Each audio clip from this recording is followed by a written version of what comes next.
Starts with a fresh shot of espresso. Bold, rich, pulled just right. Then comes the milk, steamed smooth, creamy, and balanced. The perfect latte is not rushed. It is crafted, one cup at a time. Your perfect latte is ready. Coffee first, then everything else. Good afternoon and welcome to Beyond the Headlines. I'm DJ Moises and today's conversation is brought to us by Coffee First. Awards make the headlines, but behind every standing ovation is a story of sacrifice, rejection, resilience, and hope. Today, we're looking beyond the trophies to meet the people behind the performances. Joining us are the stars of award-winning film Pinikas, Sinag Maynila Film Festival Best Actor, Jade Makawili, and Best Actress, Angela Villarin.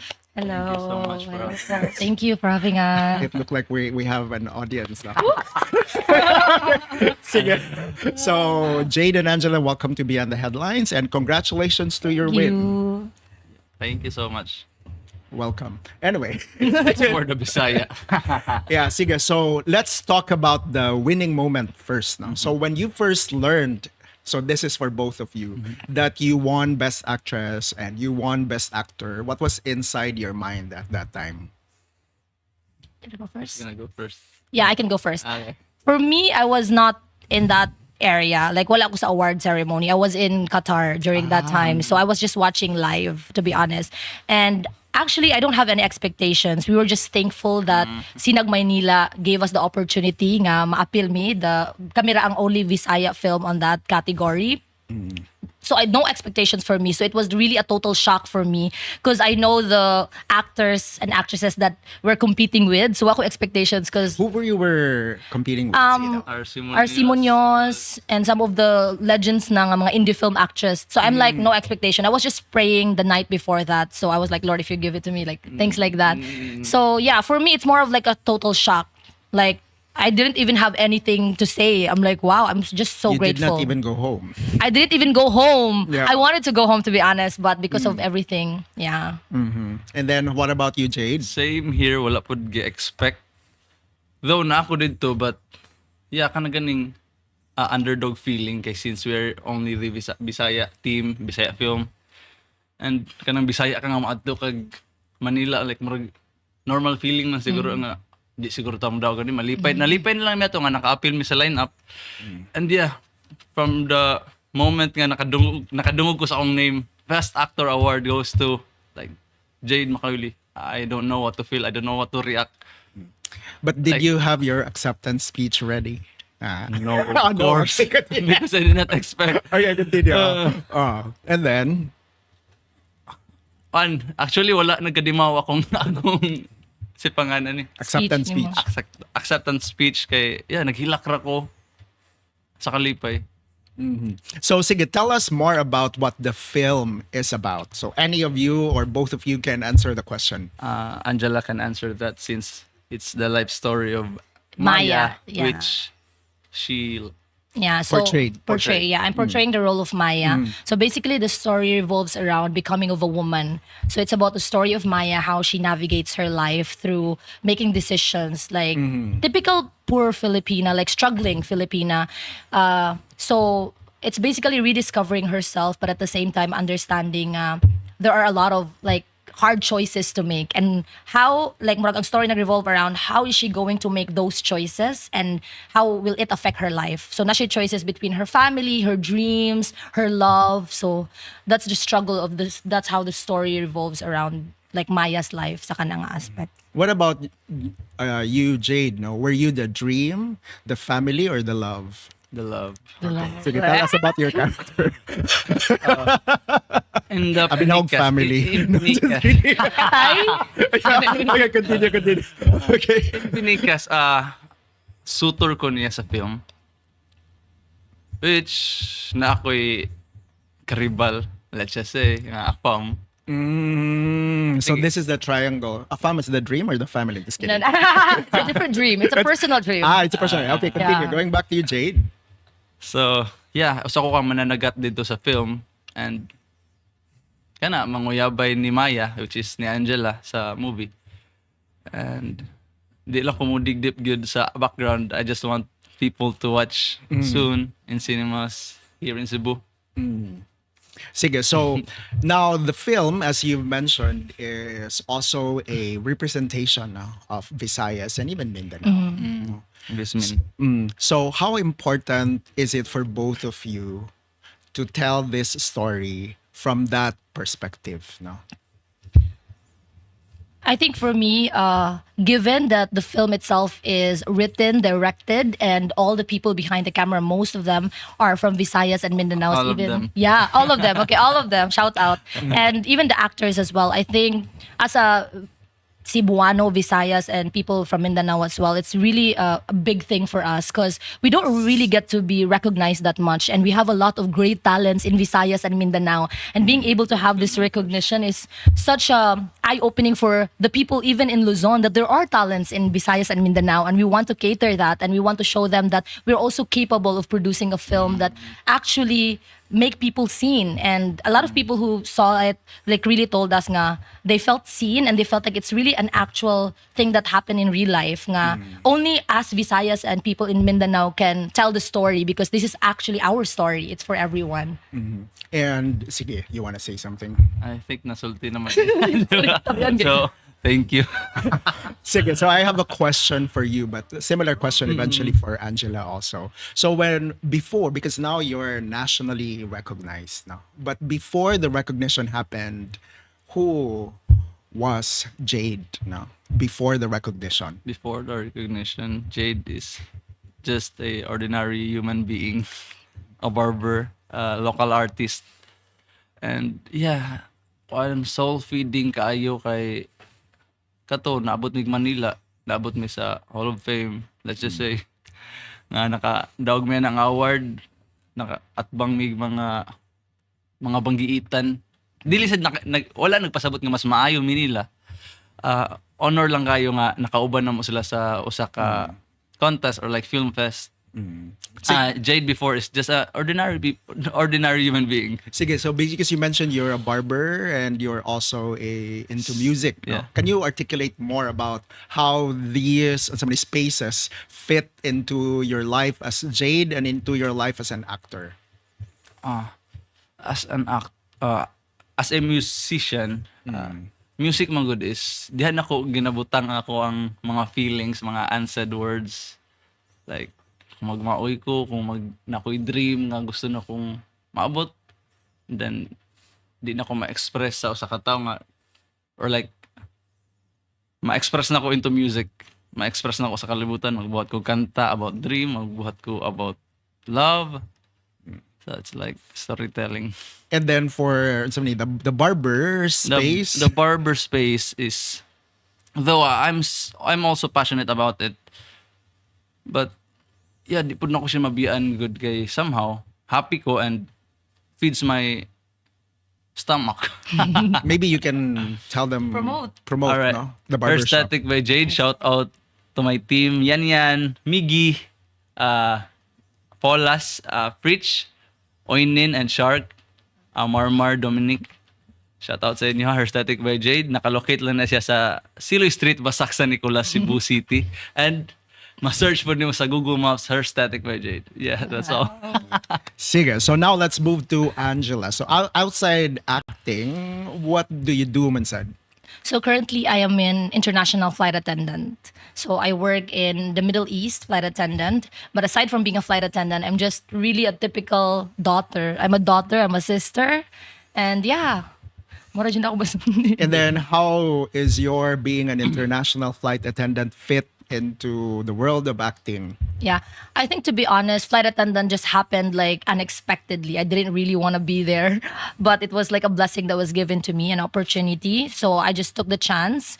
I tried pursuing acting in Manila for a year. I tried modeling and commercial short films and everything. But of course, to be honest, if you're not a famous actress, if you're starting to build up, it's really hard financially. And of course, I also have other dreams, for my family. True. So when the opportunity came to become a flight attendant, I Why realized, okay, why not try it? Because I can travel the world and I'm still young. And I Yes, know sir. that I'll be able to go back to acting anytime anytime I want. So yeah. But it's helpful. Actually, being an actress, it was helpful being a flight attendant because I got the job because of acting.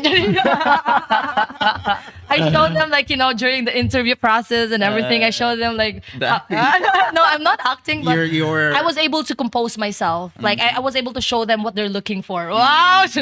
yeah, the aura of an actual flight Actually, attendant. Yeah. So I think being an actress is very helpful in a lot of aspect in life. Yep. Yeah. And what about you, Jade? Because I've also did my research. You also went to Manila, no? Yeah. So just like Angela. So tell us just like also Angela. about the journey. Way back 2018, after sorry. Emotional, no? Yeah, after na ako nag-graduate senior high, since we were the first batch of senior high, grade 11, grade 12,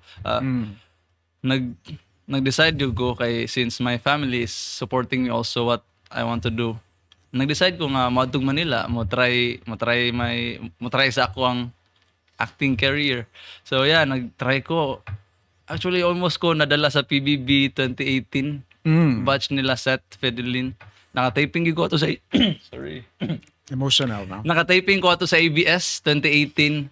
Naka-taping na ko kay like For PBB. 4 PBB, like daghan ako nasudlan nga Unsa may ko naman ay kanang blank off. What's your blank finalist off? ko ato sa Star Hunt sa Bulacan.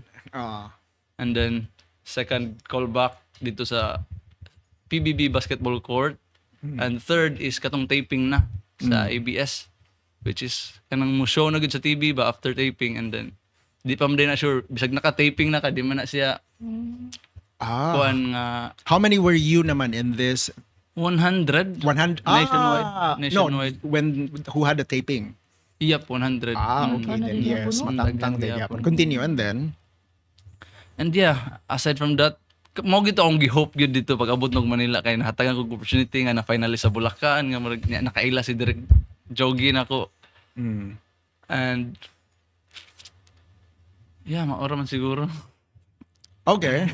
Buhat ni mo dito. Kuan, nag-casting call po ko mga commercials. But what happened? Sige lang, if you don't mind, what happened? Why napay further elimination after the taping? Yep. So that's the cut, no? That's the pinaka-final good siguro to Okay. kay ang nakitaan sa PBB mga amigo naman ako dito. Sige, now and then we'll go back to Angela, but let's work with this. But I think you will have an idea already on what the question will be. But the question actually is, how do you? Because I know that some of our viewers who are watching who also wants to win big, no?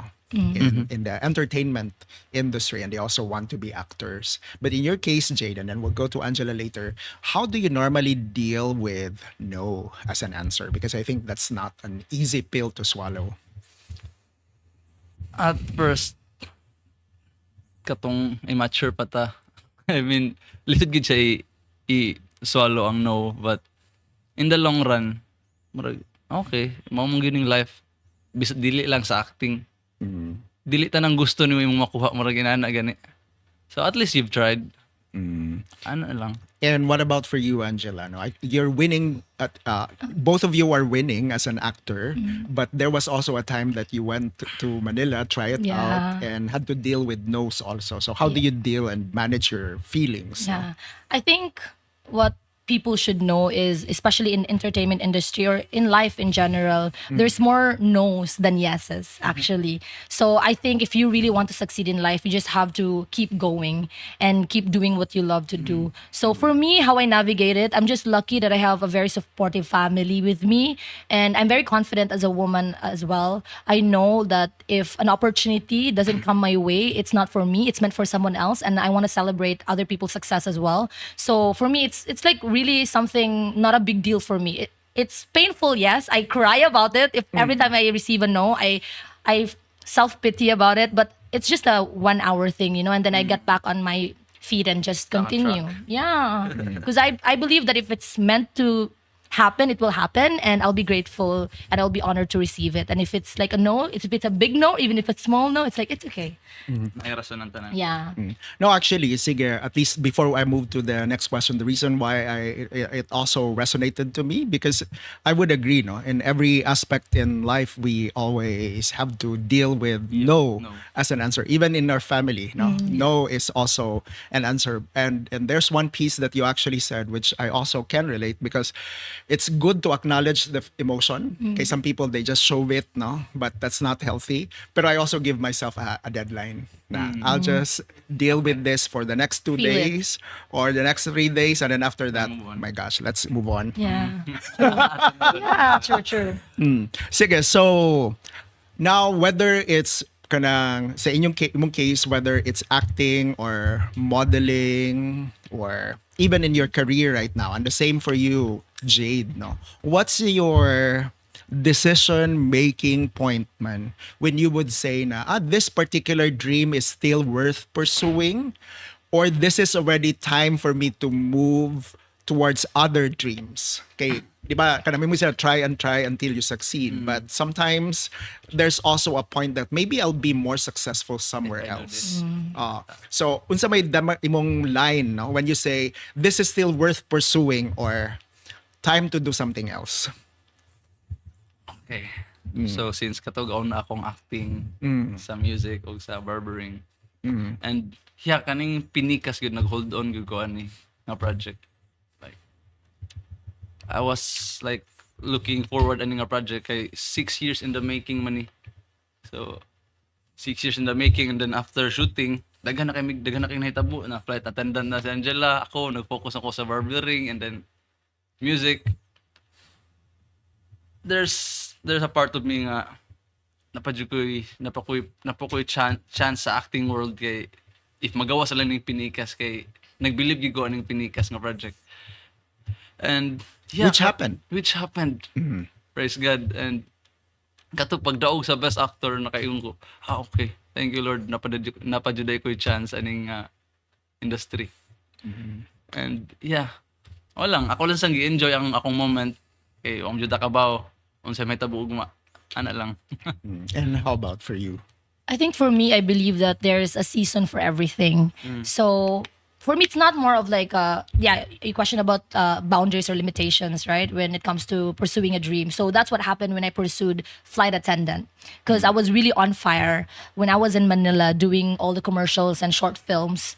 Like I really wanted to be an actress. And there was a time where I felt like I was stagnant. You know, there were no projects going on. And that's when being a flight attendant happened. It was introduced to me. I was offered, and then I applied for it. So I think I just thought to myself that maybe there's a season for things, and maybe this season is for me to become a flight attendant. And I believe that if I go there, I might learn something new. But of course, the passion for being an actress is always going to be with me, because I really want to become an actress. So I know that, like, I'm a very spiritual person, so I really try to connect with the Lord and ask Him and ask for advice. So it's more of like a connection and a relationship with God, trying to navigate through that. So I just ask for advice. It's a constant discernment. Discernment, yeah. So before Pinikas was aired, just like Jade, I really believed in the project. The first time I read Pinikas itself, I knew that it's gonna be big, because it's really a good story. Like it's really, you can really feel seen in the story, and it has a message to it. So I know that it's gonna be big, but it took a lot of time, because of course nobody knew us. Nobody wanted to invest in us, right? Because we're nobodies in that matter. During that time. During that time. I don't know, but yeah.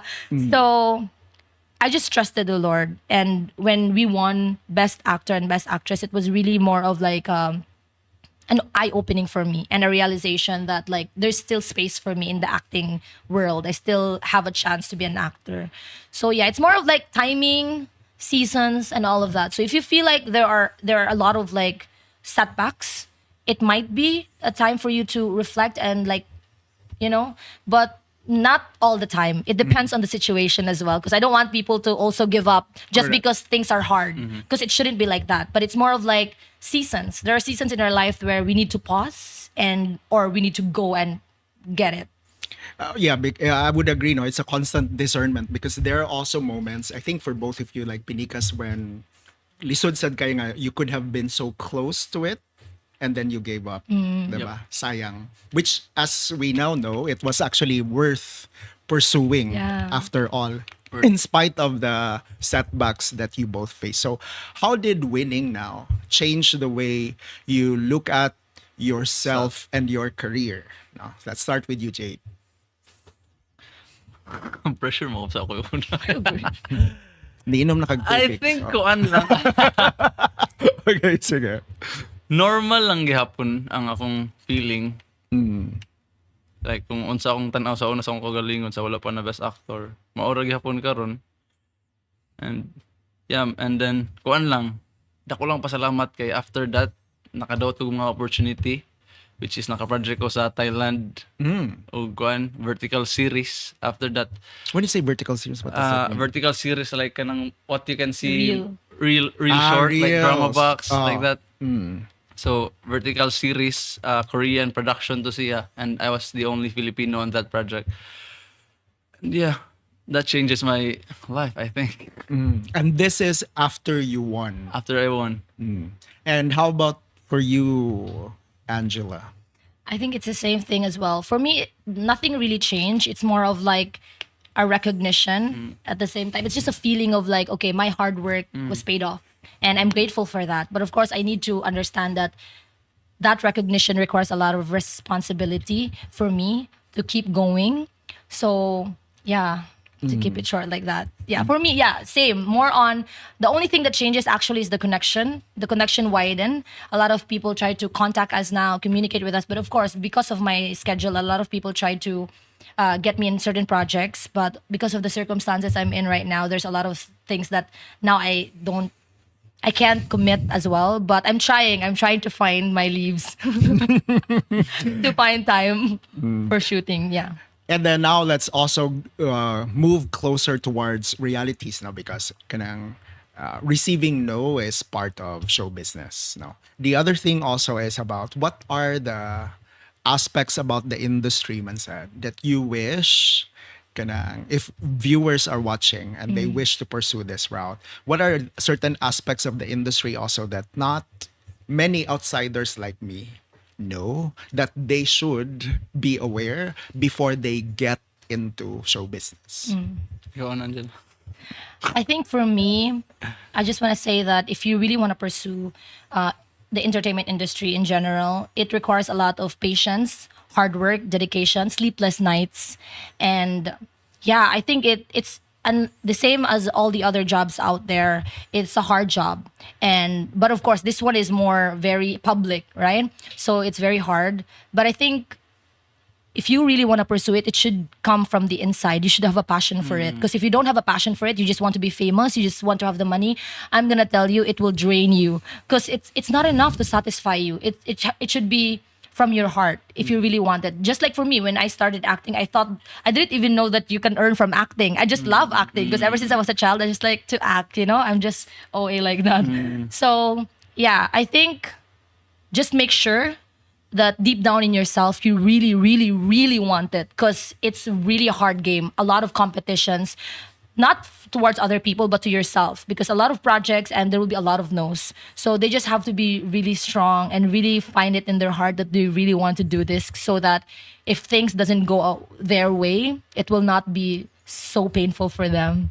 So, yeah. How about for you, Jade? If you, kanang kung gusto na nimong i-pursue nga career path, kuan lang. As cliche as they say nga, just enjoy the journey. It's not about the journey, it's about, it's not about the goal, it's about the journey. Just enjoy the process kay, ana ra gyud kay kung same sa amo, wala mo jud ni gi-expect sa among life nga makadawat ani. Amo lang gi-enjoy ang among every step, every step nga career. Enjoy the journey. Sorry. Nindot man. How important? And don't sige. compare yourself to others. Yeah. Just focus on your path. That's all. Articulate more on that now. Because in such an industry, Yeah, yeah. comparison sometimes is inevitable. Kay mom kay katawa. Mom ko kung mag-think magug ka, I mean mag-compare ka sa imong self sa others, like kung sa imong career, and then may pasikuan kini daog na ginani. No, don't compare your day 1 to day 100 of other, or like just like that. That's good. And dili ta parihag agianan, though parihat nagpadulngan, but dili ta parihag agianan tanan. So ang Ginoo nay gihatag sa imo nga diri ka mag-agi, ikaw diri ka mag-agi. Kay kung di mo mag-agi duha, maghuot nan mo, murag inana ba? Okay, that's a good point about looking at it as a path. Now, for Cebuanos, for example, or people from Visayas and Mindanao, and then they wish to also pursue acting, do you recommend that they always go the Manila route, or is that something that's possible also that they just stay in Cebu or in Mindanao and still be able to find their way through entertainment industry? Okay. Ako. Yeah. Ay kung naka sa Cebu, or like naka sa Mindanao, ka sa Manila, and then you want to pursue it, you can still able to do it. But So may mga suggested things that they need to do if they stay. if you consistency, and dili lang ka, kung namuga sa Cebu, dili lang mag-agad ka nga makadawat kag project. Kung gusto jud ka buhaton you do passion project. Dili ka magpa-TF, magbuhat mong project, collaboration team, like collaboration works. And lahi lang pud kung nanaka sa Manila, kay naman ta dito na magud ang show business. So yeah, moto, you can still able to do it here in our place, not in Manila.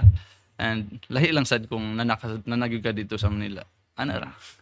I think for me, it's gonna be a different journey.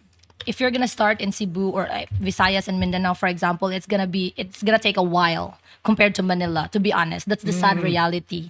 If you're in the film industry, because Visayas and Mindanao were still like up and coming, and that's something like I really want to dream about. Like I'm dreaming that like Mindanao and Visayas can produce a film that actually people would watch, like Filipinos and internationally, because I really believe we have what it takes to do it. But the reality is, it's not really that easy. So if you really want to reach a certain kind of growth or success, then yes, you have to go to Manila. Really, that's the truth. Because here, less opportunities for actors to do unless you have connections, you know someone, or you're really presenting yourself out there. But in reality, if you really that's a sad reality, but yeah, you really have to go to Manila. But still, it's still gonna be a hard game there. You have to always present yourself. Like when I was in Manila, I'm auditioning hundreds every day, and I'm receiving no's almost every day. Hundreds of no's. Yeah, like because I have to submit all the auditions, Yeah. VTR, and all of that.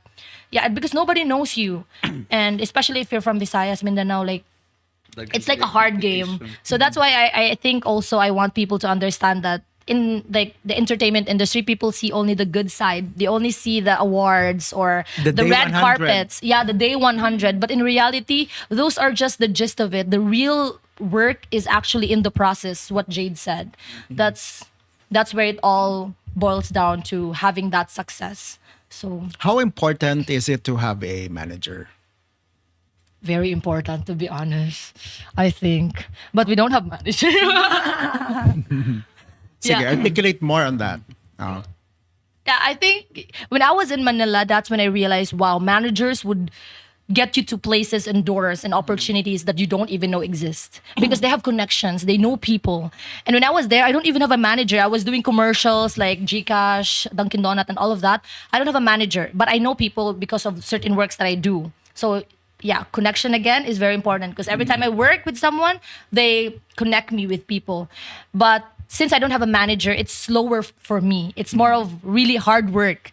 But I saw people like my friends who have managers who are now part of GMA, for example, because they can connect them to those places. So it's very important, but I don't even know how to. Sige, so now this one is for Jade. No? So if for example somebody from Visayas or Mindanao or from Cebu, and then they want to connect to a manager, what are the steps man sa that they need to take? So this is for our viewers now. Naganahan sad makadaog og best actor or best actress. I don't know if I can really tell about it kay wasu ko yung manager. Self-manage. kuan lang. Okay ra if lahi nga tubag but make sense lang gyapon. Okay ra. Kuan man good ang nakalahi lang kung na kay manager og wa kay if na kay manager na ay magmando ni mga you do this, you do that. Like you're in the box. If independent ka, you can do this in your own, you can do that in your own. You have the freedom. And kato steps siguro nga magka-manager ka.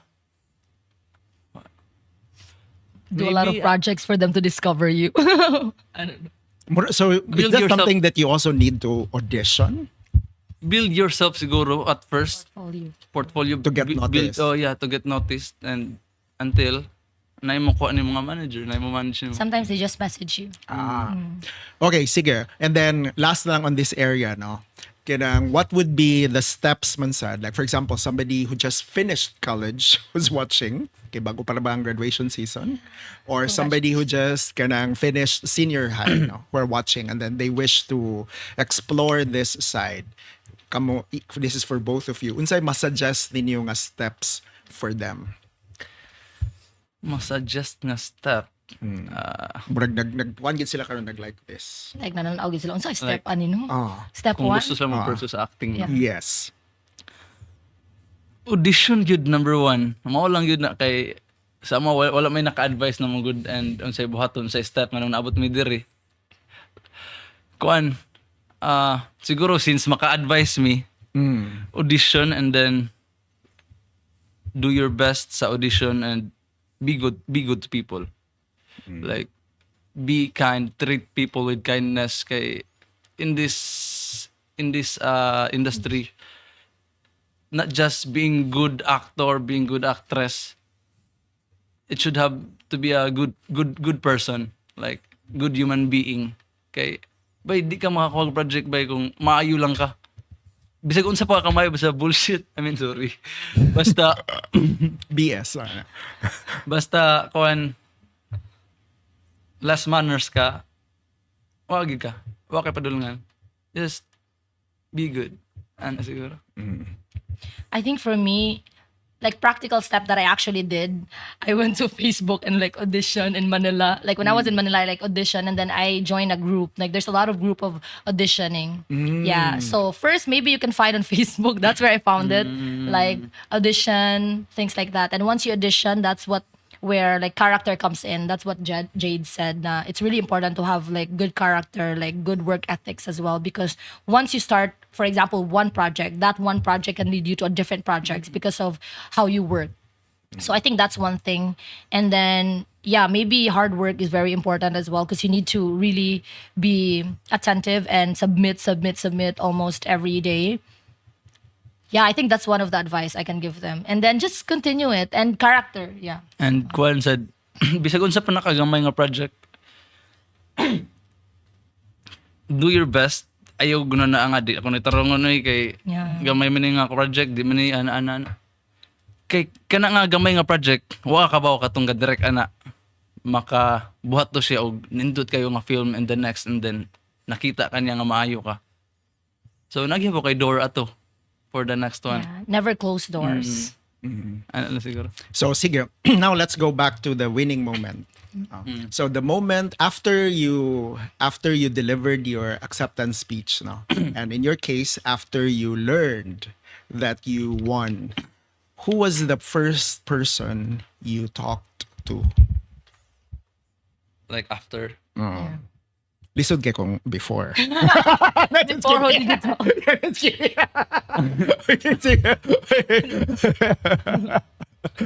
like ni share ko nga ni daog ko family, my family. And what did you tell them? Eh, nakita man sila una good wala pa may nakasulti nakita sila kay naman to'y live sa YouTube and Facebook. And yeah, pero I was plano po na ako nga pinaka first na akong tawagan akong family, akong wife. Shout out to my wife, Shout out, Jasmine. Jasmine. And then what did you tell her, man? Eventually. Daog yun. Nauli yun na ako. Ana. And for you, Angela. For me, it's the same thing. I was watching live and my family, I was doing video call with my family. They're also watching. Also, I'm watching. And when I heard that I won, actually, it was like, it was like a slow-mo moment, actually. I was like having goosebumps and everything, and I was just like panicking, like really. I think like it's better nga wala ako dito, to be honest. I was panicking, I was shaking, I was like, I don't know. And then my family, they were shouting as well. So yeah, actually it's more of like a speechless moment. I really don't know what to say because I really didn't expect to win at all. I was just happy that we were part of it, to be honest. So yeah, they just congratulated me. They were crying, and all the drama. Yeah, but no, I didn't. And yeah, good thing like one of our cast as well was able to take my award. Shout out to Michael Bacalso. So he's the one. He's my father in the film. He's the one who received the award for me. So he gave me a little like happiness because he was making jokes and all of that. So after all the trauma, not trauma, but I mean like the shaking and everything. Yeah. Sige, so for both of you, what's your dream role? Sige. Sige na, go first. Me, I have a dream role. Sige. I want to be an action star. Yeah, that's really my dream. I really want to be in any like Encantadia, all of that, Darna. Like those are my fantasies, like action drama, like anything that showed like that will show people that women can do more. Like I really want to be able to represent women in a way that is very strong, reliable, because yeah, I want that. Hopefully. And for you, Jade? Kuan siguro kanang dugay na ko gusto may mong kontrabida, like kanang villain ba, kanang pinakaisog, pinakakadlukan sa character. Yeah, kay kasagaran ko na kung kuan ako'y butan. And gusto lang sa ko nga ma-explore akong skills pagid more. So now let's go back to the film na, and that's where we will end the conversation. You've mentioned a little bit man in the beginning, but I'd like that we end also there, no? So once the viewers like me, no, will watch the film, what do you think will be the things, no, or the perspectives or realizations or the takeaways that I will bring with me after watching Pinikas?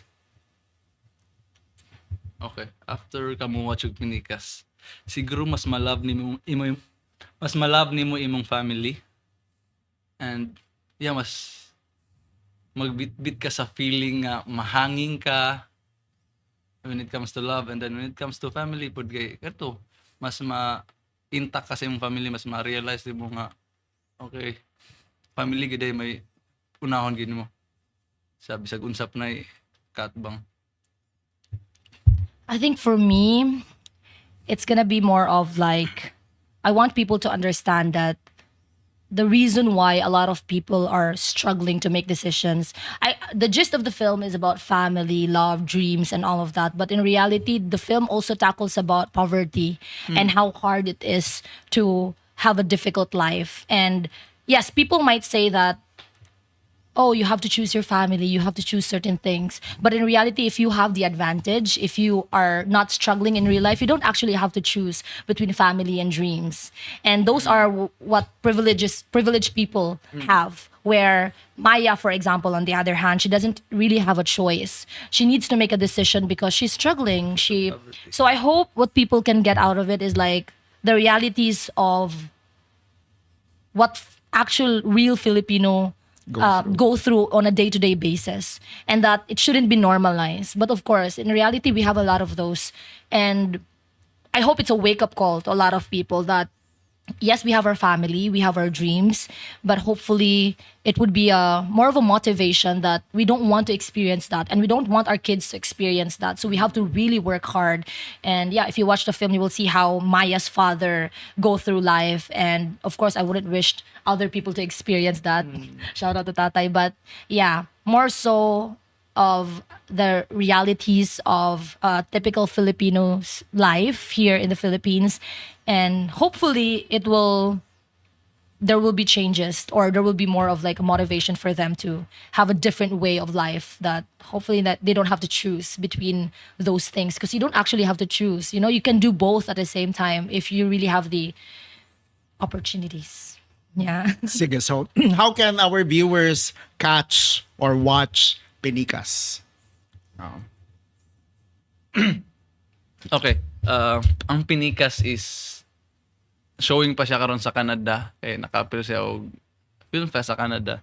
And kuan lang, for more info, mag-follow lang mo sa Pinikas page. Kaya dito niyo makita ang updates kung when ang showing sa Cebu. And maybe soon, after showing tanan Netflix. Yeah, we just really want to invite people also. Hopefully everyone will watch Pinikas, guys, because it's really a homemade Bisa. No, but it's Homemade, yeah. Like,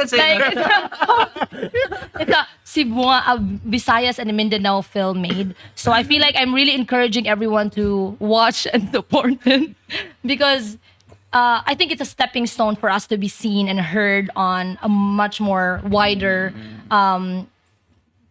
scale. So hopefully you guys will support it. We might have a screening again in Cebu. We're trying to in August. There's still no confirmation yet, but we're hoping to screen Pinikas all over the Philippines. And then if people will catch it and like it, maybe we can go more. But right now we're trying to submit it also in international film. So guys, let's support local. Please. Thank you. And yes, Homemade. homemade. Lechon belly, Homegrown. That's the term. Oh my God. Homemade from Okay, but it still makes sense. Thank you. No, I'm just joking. Just for the laugh. Sige, so, Oh my God. Homemade. okay. So, thank you. Ano ko i-add, ang Pinikas dahil is mura siya na eye-opener nga, di ka kailangan mag-Tagalog or like Yeah. mag-English sa film nga para maka-appeal. So, yeah, bisa pa mag-Bisaya mo, possible lang gihapon nga makadaog ta dito, maragina na. Oh, by the way, so this is also Cebuano. Cebuano. Ah. Yeah, so it's really Like it's really a representation for us. So guys, watch it and yeah. Kaya kung kita mo mga Bisaya mag-Tagalog, gahi kayo. Yeah, we have expectations Ang tigas. also, yeah. But this one, it's gonna be different. Even though it's spoken in Bisaya, it's really something to look out for. Sige, I'm also excited to watch the movie. So please Thank you, let sir. me know no, when it's already Yeah. time for us Cebuanos no, and the rest of the Philippines to be able to watch Pinikas. So thank you, Angela. You have people to greet. Yeah, shout Sige. out. Shout out to Kuya Neil Briones. shout out, Sir Neil. Among DOP sa Yeah, Pinikas. we miss him so much. It's so good. Oh my. And Direk Chris Fuego. Direk Chris Fuego, hi. Hi, Mr. Direk. Maya. Hi, everyone. Supposedly naanta si Direk Dre sa interview but na lang siya sa Canada karon. So shout out Direk. Thank you Direk. Shout out sa mga taga-Bugo. And shout out to Direk Romel, RR Production. Yeah. Sa nagdala na ko sa Thailand. So the director is also a flight attendant. No, just Everywhere, yeah. yeah, okay. Sige, so thank you once Thank you so again, Angela much. and Jade, and congratulations no, to your most recent win. No? And looking at how the way things are going, looks like this is just the beginning. Thank you. A little plug, namin gibuhat nga project karon. Sige, Oh, okay. yeah, yeah. okay. Sorry. Nami kanang Di na lang gibuhat ka na to ni Human nun. passion project ni Angela. Start pa ta. Okay, Nami sige. gibuhat nga passion project ni Angela. Yeah. Ah, And it's a short Continue. film. It's a short film directed by Luke Velasco. Shout out direct. Hi, Direk. Oh yeah. and this will soon be available in... Yep. I-appeal pa ni siya og film fest. No, okay. Producer na Yeah, we're trying. Hopefully, if they accept us, please. So yeah, it's another project of ours. So this is an example. I hope the viewers also are able to see the pattern. So this is like you've already won, but you still continue to make passion projects. Yep. No? Yeah. Because Yep. those passion projects could open bigger doors in the future. You will never know. Yeah. We'll never know. So Pwede na ko mo end eh.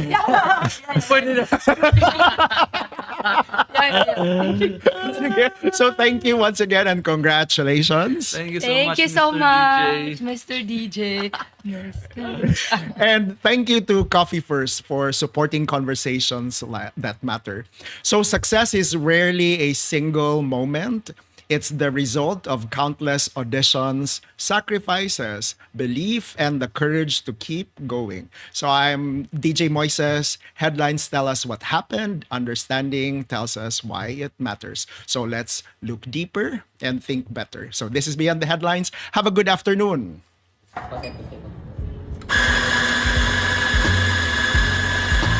It starts with a fresh shot of espresso. Bold, Rich, pulled just right.